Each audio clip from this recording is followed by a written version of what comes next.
ہر شخص کو موت کا مزہ چکھنا ہے اور تم کو قیامت کے دن تمہارے اعمال کا پورا پورا بدلہ دیا جائے گا۔ تو جو شخص دوزخ سے دور رکھا گیا اور بہشت میں داخل کیا گیا وہ مراد کو پہنچ گیا،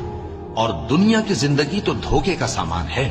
اے اہل ایمان، تمہارے مال و جان میں تمہاری آزمائش ضرور کی جائے گی، اور تم اہل کتاب سے اور ان لوگوں سے جو مشرک ہیں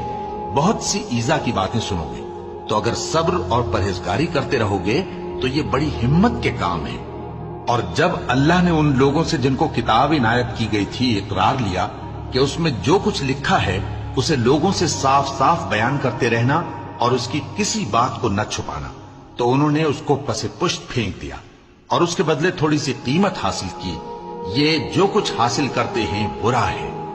جو لوگ اپنے کیے ہوئے کاموں سے خوش ہوتے ہیں اور وہ کام جو کرتے نہیں ان کے لیے چاہتے ہیں کہ ان کی تعریف کی